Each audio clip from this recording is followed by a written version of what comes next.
Hello everyone. We have with us Atul sir from Karnal. He currently runs CL Karnal Center, and he has been into teaching of the CAT student for last 15 years. Hello Atul sir. नमस्कार जी।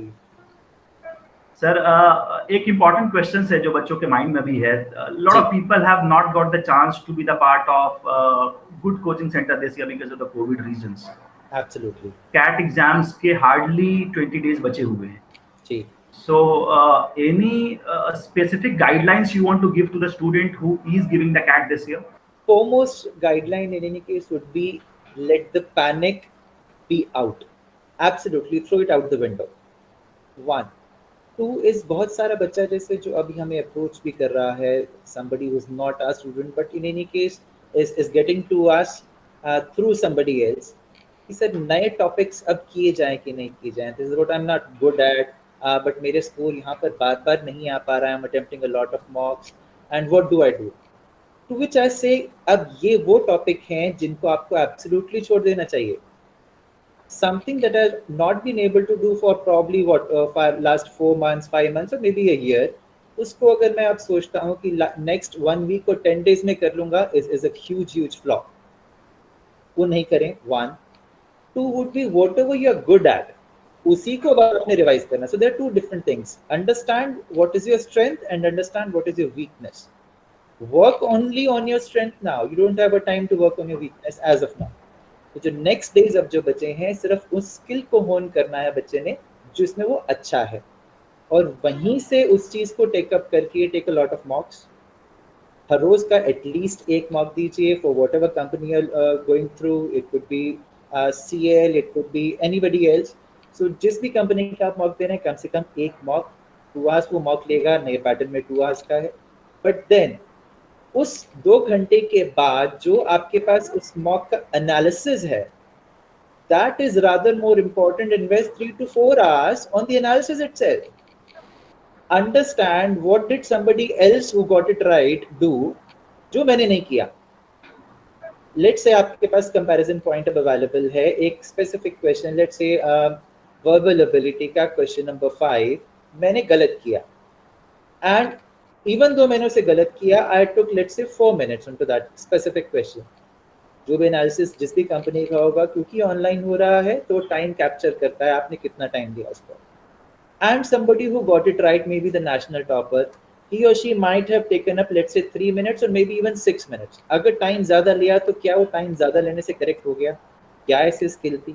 वो deep analysis है, उस चीज़ में आपको time लगाना पड़ेगा. One. Two would be हर क्वेश्चन का इंडिविजुअल सोल्यूशन देखना है, और सोल्यूशन में जो एक प्रोसेस था, अगर 4 ऑप्शन थे A B C D, मैंने A हो सकता है मार्क किया by any reason, hook and crook, कुछ मैंने तुक्का मार दिया हो सकता है और वो ठीक हो गया. मुझे सिर्फ उस चीज पे खुश नहीं हो जाना था कि मेरा वो एक्चुअली आंसर ठीक हो गया. I now need to realise कि B C D क्यों नहीं थे option. Now that is a rather in depth analysis, because same question तो नहीं आने वाला कैट में. मुझे जब तक प्रोसेस से मैं अच्छे से नहीं गुजरूंगा, दैट बिकम्स रादर डिफिकल्ट.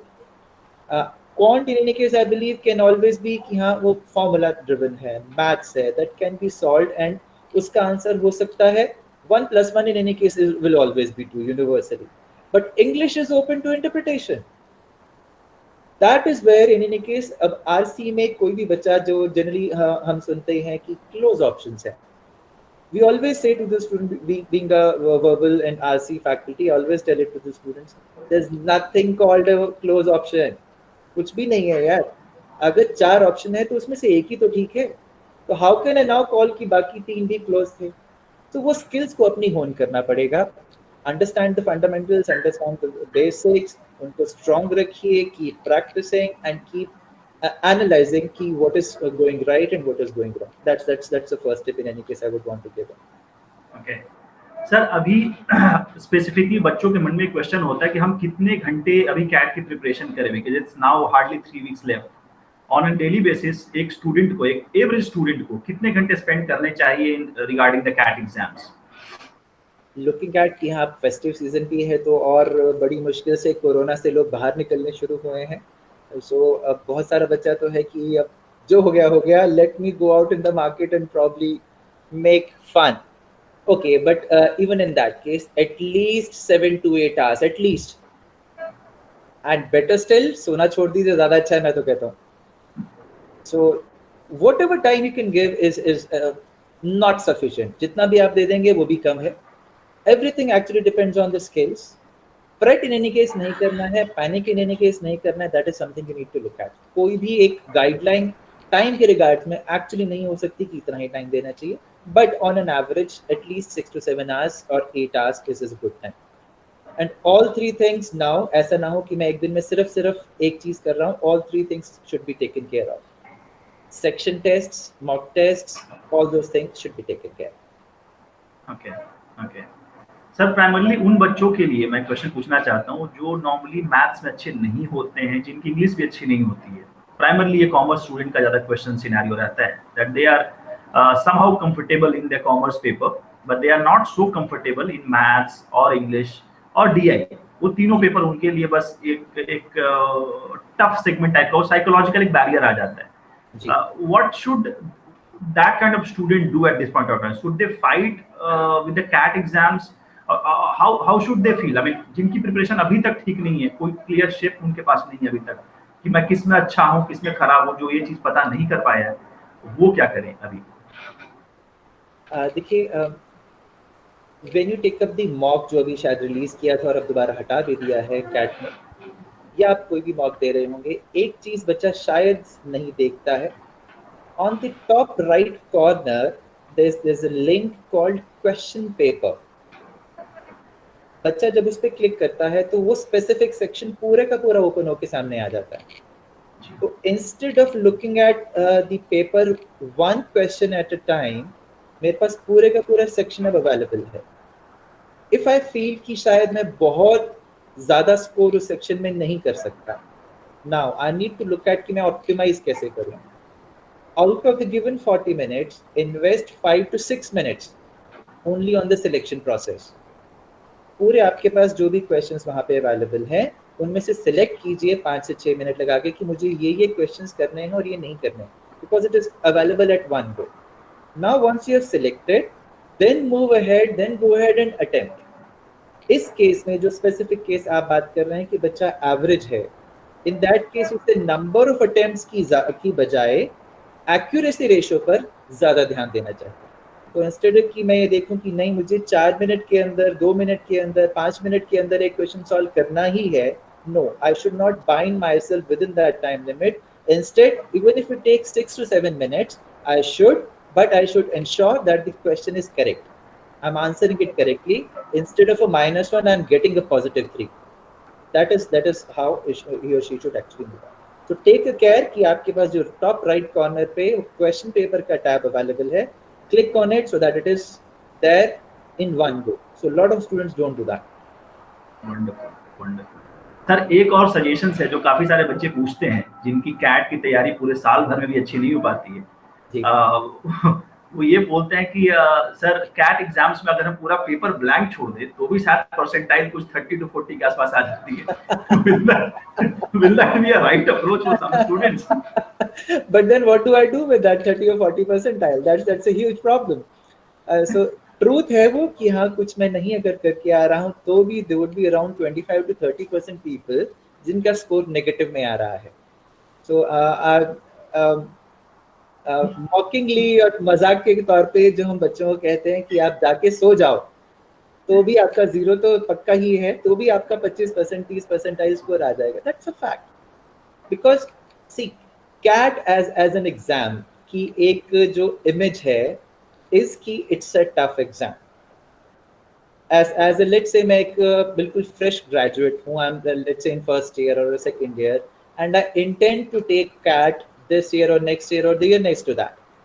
तो एक जो माइंड में परसेप्शन होगा कि CAT is a tough exam, that's something. मैंने कैट आज तक देखा नहीं, मैंने कैट कभी अटेम्प्ट नहीं किया, मैंने कोई मॉक टेस्ट नहीं दिया. I have not even talk to anyone who has probably taken up CAT in the past, but that's a perception, CAT is tough. ये परसेप्शन एक विद इन योर हार्ट एक बहुत अलग तरीके की ब्लॉक क्रिएट कर देता है जो कि आपको ये पैनिक में आने को मजबूर कर देता है. Now what CAT actually does, if you look at it, आप धीरज जी उसको बहुत अच्छे से जानते हैं, एक अगर 60% मार्क्स अगर आ जाते हैं CAT में, that guy is all India topper. If at a 60% marks I can be a topper, there's also a corollary to it, means मुझे 40% ऐसे questions थे जो मुझे knowingly छोड़ने चाहिए थे. So I only need to attempt 60% questions. So it is a test of management. So first thing that I need to realize, ये English का test नहीं है, ये Maths का test नहीं है, ये management का test है. Management of what? Can I management जो अभी जो मेरी skills हैं, मेरी strength और weaknesses हैं, क्या मैं उसको अभी जानता हूँ? अगर मैं अभी उसको जानकर मैनेज कर सकता हूँ, there's a good chance कि कल को मुझे किसी कंपनी में अगर जॉब मिलती है तो मैं उसकी कंपनी को, उस जॉब को भी वेल मैनेज कर पाऊंगा. If you actually look at it, what is the second round all about? The second round selection का पीडीपी के लिए होता है, पर्सनालिटी असेसमेंट का होता है. What do they ask?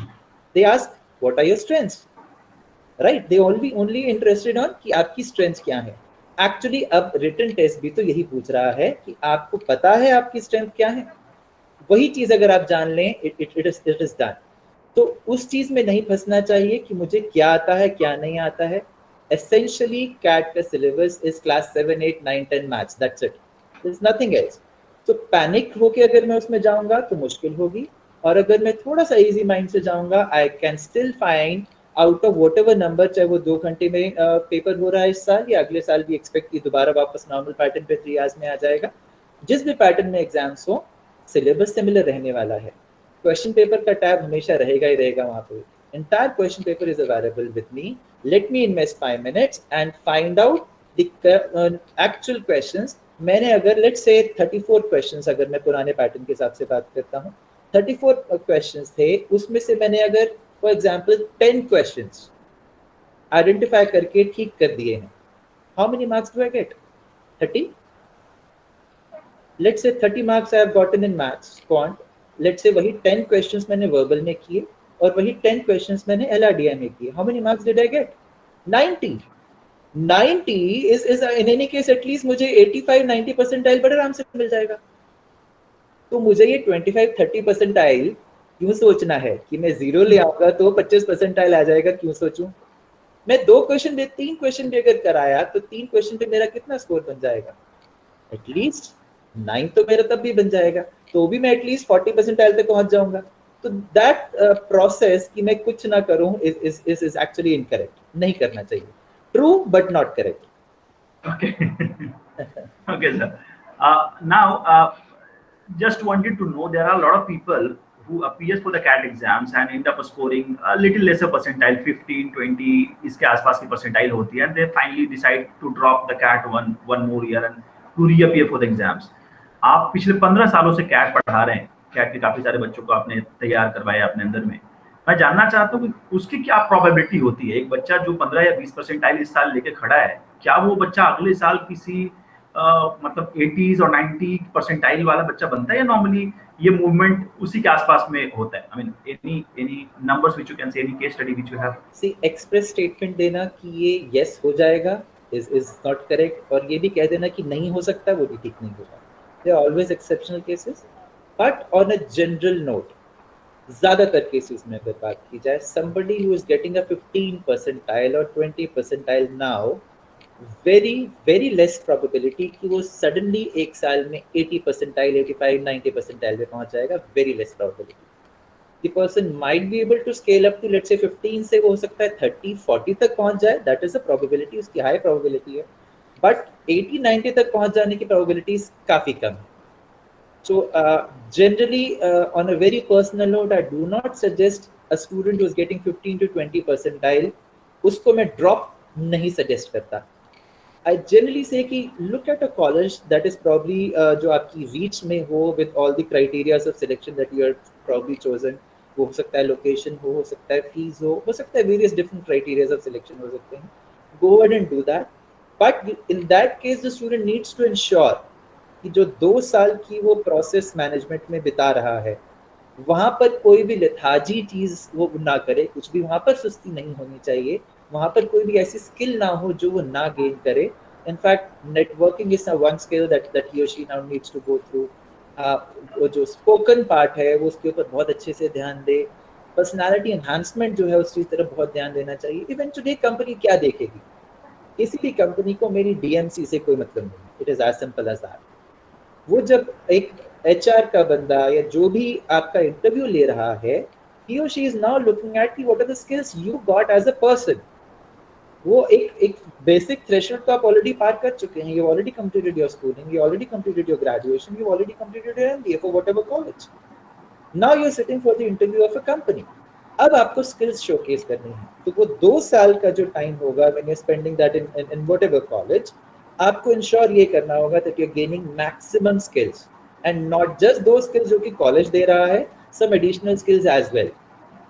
2 साल में कंप्लीटली पॉसिबल किसी भी कॉलेज के लिए भी नहीं हो सकता, ह्यूमनली इम्पॉसिबल होगा कि वो कंप्लीटली वर्ल्ड की सारी नॉलेज आपको दे दे।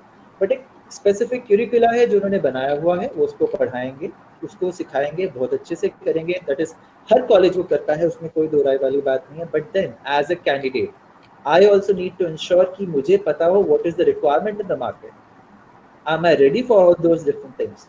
For example, very simple thing like a MS Excel। MS Excel college नहीं सिखाएगा, वो एक्सपेक्ट करेगा कि आपको ऑलरेडी आता होगा। बट ज़्यादातर बच्चे एक बेसिक MS Excel में एडवांस लेवल पर काम नहीं कर पाते। I would always suggest guide, क्योंकि आपको कोई भी आपने रिपोर्ट बनानी है, कोई एनालिसिस करना है, तो MS Excel तो चाहिएगा। आज की डेट में आपको डिजिटल मार्केटिंग की स्किल्स आनी चाहिए। So these are some very basic skills that are required and expected out of a candidate. तो वो सब चीज़ें करे, तो ऐसा नहीं है कि उसके आगे कोई फ्यूचर नहीं है simply because he is not got 85 percentile और 90 परसेंटाइल और उसको टॉप कॉलेज नहीं मिला है। 15-20 परसेंटाइल वाले बच्चे को ड्रॉप करने की हेंस आई बिलीव ज़्यादा ज़रूरत नहीं होनी चाहिए। एक और इम्पॉर्टेंट क्वेश्चन था, प्राइमरली ये क्वेश्चन उन बच्चों के द्वारा ज़्यादा पूछा जाता है जो बच्चे करियर लॉन्चर, आईएमएस और टाइम जैसे बड़ी इंस्टीट्यूशन को ज्वाइन करते हैं। उनका बोलना ये होता है कि सर फंडामेंटली हमें मैथ में मजा नहीं आता है, इंग्लिश हमारी कमजोर रही है, विच मीन्स वो they are going for the CAT exams because it is a mandatory requirement for the MBA part. So काफी बार ऐसा होता है कि वो ईयर 1 ईयर 2 रिपीट करने के बाद भी उनके कैट के परसेंटाइल में चेंजेस नहीं दिखता है। इस बार वो 15 है तो अगली बार वो 30, 35, 40, 45 के आसपास चला जाता है, बट वो जैसा आपने बताया 80s या 90s नहीं हो पाता। तो क्या वो वापस करियर लॉन्चर या आईएमएस या टाइम अगली बार ज्वाइन करे, या फिर उसको ज्वाइन करने के पहले वो फंडामेंटल्स को ब्रश अप कर ले नियर टू उनके जो नियर लोकेलिटी में जो टीचर्स है उनके द्वारा? सी वन इसकी अगर परसेंटाइल कम है तो वैसे में मैं सजेस्ट नहीं करता कि वो ड्रॉप करे, but still if the person in any case is going to drop, I would in fact suggest go ahead and join any professional services, it could be career launcher or ABC XYZ। Reason being बच्चा एक process से already गुजर चुका है। The person in any case now knows so called syllabus जिसे कहा जाता है, सो कॉल्ड स्किल्स रिक्वायर्ड जो है वो भी उसे पता है, और करंट लेवल उसकी खुद की स्किल्स का क्या है उसे ये भी पता है। Generally most of the professional companies like us would have a batch which is specifically for droppers, जहाँ पर एक लेवल के बियॉन्ड बच्चे को कैसे लेके जाना है वो उसके पुराने मॉक्स से हम गेज कर पाते हैं। Let's say somebody who would have taken CAT 19 and would have taken, let's say my own student, let's say somebody had taken 10 mocks, I now know कि उसकी weaknesses कहाँ हैं। उसने एक्चुअल कैट दिया, उसकी अपनी स्कोर, अब उसकी वीकनेसेस हमें भी पता है, बच्चे को भी पता है ना, we can work on it. तो उसको वर्क करके एक ग्रोथ पाथ पे लेके जाया जा सकता है। तो yes, guidance and it's always good कि जितनी जल्दी मिल जाए, इट्स ऑलवेज गुड। सर काफी बार ऐसा भी होता है आपके काफी सारे ऐसे स्टूडेंट्स भी होंगे जिन्होंने कैट में काफी अच्छा परसेंटाइल लाया होगा, कुछ ऐसे ही बच्चे होंगे जो कैट के लो परसेंटाइल में होंगे। बिल्कुल। Now what do you see that general trend is कि जो बच्चे लो परसेंटाइल में होते हैं क्या वो लाइफ में कभी आगे नहीं बढ़ पाते, या फिर do they not succeed in their life? Do you have any case study of that sort, people with lesser percentile end up doing good in the career? Absolutely, it's like saying कि Dhirubhai Ambani could not have done well because he was not an MBA. So for that matter, not even MBA, because MBA भी कोई ऐसी जरूरी वाली बात नहीं है कि बिना MBA के कुछ नहीं हो सकता। It's absolutely not. It is again like कि नरेंद्र मोदी PM नहीं बन सकते, being a चाय वाला वो PM नहीं बन सकते। That's a huge misconception, and I believe modern society ने सारे myths ऑलरेडी बस्ट करती हैं। तो वो चीज़ सोचना बिल्कुल बेकार है कि लो परसेंटाइल मेरा आया है तो अब मेरे लिए सब दरवाजे बंद हो गए हैं और अब मैं कुछ नहीं कर सकता। Absolutely not. See again top 100 colleges की जो हम बात कर रहे हैं, मतलब अगर इंडिया में मोर देन 3000 कॉलेजेस हैं तो वी ऑलवेज से कि it is not the degree, it is the college that makes your career. It's not just IIMs तो 20 ही हैं। What about the rest of the colleges? अगर मैं top colleges को छोड़ दूं जहाँ पर 95 परसेंटाइल एंड अबव की रिक्वायरमेंट थी, थोड़ा नीचे भी आने शुरू करें, there would be good colleges available even at 50, 55, 60 percentile. There are many such colleges. So वो बच्चे को एक्सप्लोर भी करना होगा एंड जो उनके गाइड हैं उनसे अगर वो इंडिविजुअली पर्सनली बैठ के बात करें तो भी मैनी सच कॉलेजेस जहाँ पे वो जा सकते हैं और उसको आगे वेल परफॉर्म कर सकते हैं। समबडी लुकिंग एट कि नहीं मुझे हायर कॉलेज में ही जाना है, मैंने इस बार अपना एक्चुअल कैट दे के देख लिया है already and I believe I can grow to the extent of let's say 90-95 percentile, make sense, drop करे, otherwise go ahead and join a good college, no doubt at all. And believe me, we have seen a lot of different students making a good career from even जो थोड़े से लो रंग जिन्हें कहा जाता है colleges की, वहां से भी वो अच्छा करियर बना पाते हैं। Absolutely not a problem. Sir, my final questions would be pertaining to the people who how to approach. I mean, a mediocre student, how should they approach? Any specific tricks which you want to give them so that they can feel little calm, for next 20 days, and they can approach the CAT in a little better way? Any specific 4-5 points which you want to highlight? Right. Specifically for VARC, let me take up, because I was just an hour ago, I was looking at that itself. Look at RC very, very seriously. In any case, RC is what makes or breaks your career. ये so-called score into VARC section. So खाली VA से score नहीं बनेगा। One, VA के RC के लिए आपको again ये देखना होगा, as I was saying earlier, there are no close options. It's always कि some traps have been set up by the examiner. There's only one correct option. तो या तो वो true होगा या वो untrue होगा। Untrue को बच्चे गलत मान लेते हैं कि it's true or false. No, it's not false. It may be uncertain. So कुछ चीज़ों को हमें वहाँ पर देखना होगा।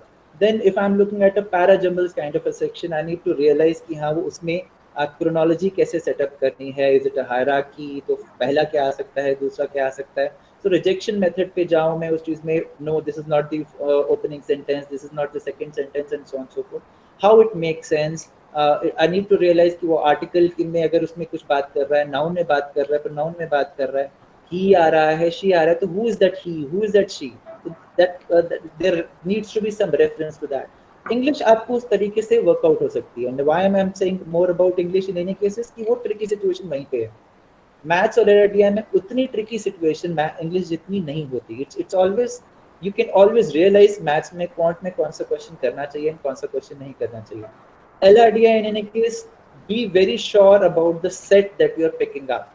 अ लॉट ऑफ टाइम्स छोटा सा सेट है जिसको आपको देखने में वो सुपर डिफिकल्ट हो सकता है उसके क्वेश्चंस की तरफ से, और जबकि वो लंबा सा सेट जो बहुत लग रहा था उसकी आंसर्स क्वेश्चन जो हो सकता है वो बहुत सिंपल है। बट रियलाइज वो समझ के अगर जब तक आप आगे नहीं बढ़ेंगे वो मुश्किल होगी। Read the question very very carefully, very carefully. उस चीज को बिल्कुल भी वो नहीं करना है। कुछ पैनिक में, हड़बड़ी में बच्चे मार्क करते हैं कि हाँ जी हमने वहां पर मार्क कर दिया है, मार्क तो रिव्यू डाल दिया था बट हमने एक्चुअली आंसर को मार्क नहीं किया है। सो वो जो हायरार्कीज जो जिन्हें कहा जाता है वो चीज़ें प्लीज फॉर गॉड सेक ना करें। This is as good as कि ऑफलाइन पेपर चल रहा है, मैंने क्वेश्चन पेपर पढ़ा और क्वेश्चन पेपर में ही सब कुछ मार्क करके आ गया हूँ, ओएमआर शीट में कुछ नहीं मार्क करके आया हूँ। So it is just like that. So make sure that you're attempting it correctly, you're choosing the correction, the question very very correctly, diligently, and आपको सारी ऑप्शंस को समझ के टाइम लगा के उस पर 1 मिनट एक्स्ट्रा लगा लीजिए। बट ये ना हो कि 1 मिनट बचाने के चक्कर में मैंने ऑलरेडी जो 5 मिनट में लगा चुका हूँ वो वेस्ट ना हो जाए। So for English in any case, always read the passage first and then go to the questions. Some basic skills that in any case we need to do. And I repeat, do not be into the panic mode at all. Panic mode will in any case help you reduce your score. तो help कह लीजिए उसको या जो मर्जी कह लीजिए, but in any case that would be the resultant of it. Panic और कुछ भी नहीं करेगा, सिर्फ आपको परेशान करेगा, कुछ भी हेल्प नहीं होने वाली है। So whatever is going to happen, is happening only through your skill. It is not the pen that you're carrying or the shirt you're wearing. It's absolutely not that. It is all on your skill. Now, what I could understand from this discussion is that if the student is not much prepared for the CAT exams, he should basically be targeting on few questions on which he can be 100% correct, Absolutely. right? Rather than attending a lot of questions and coming up with a lot of negative marks, it would be good if you approach certain questions with 100% accuracy. Let's say Will that? even if we, as we were talking of 10 questions per section, let's say we reduce it to 5 questions per section. If I'm doing 15 questions overall, how many marks did I get? 45. Actually, 45 is a good score. With the 45 marks, what is the percentile you can get? You in any case can reach around 65 to 70 percentile. True. So True. if I'm into panic, what will I do? नहीं 5 ही तो question हुए हैं यार, इतने सारे question करने थे, मुझे कुछ और करना चाहिए, and things go wrong. So वो पैनिक मोड आपको अगेन एज आई सेड नुकसान ही करेगा, कुछ फायदा नहीं करने वाला. So if you feel as a student आपको लग रहा है कि मैं बहुत ज्यादा क्वेश्चंस नहीं अटेम्प्ट कर पाऊंगा, choose 5, 6, as many as you feel comfortable with. Do not stress yourself, do not overload yourself. Actual exam वो टाइम नहीं है जहाँ पे आपने अपने आप को स्ट्रेस आउट करना है. जो भी स्ट्रेस लेना है उससे पहले लीजिए. किस चीज में? Huge number of mock tests, analysis को करने में, ड्रिल डाउन एनालिसिस पूरा करने में कि हाँ कौन सी चीज मुझे करनी चाहिए थी, कैसे करनी चाहिए थी, क्या चीज छोड़नी चाहिए थी, understanding your strength and understanding your weaknesses. Actual CAT, at the time of CAT on 29th of November, whatever slot you have got out of the 3, that is not the time to take stress. Thank you so much, sir. These valuable inputs are certainly be of a lot of help to a student who is appearing for the CAT exam this year. Thank you so much for taking out the time for this. And all the best to everybody listening to this. All the best. Thank you so very much, sir. Have a great time ahead. Thank you, Dheeraj ji. Thank you. Bye-bye. Bye.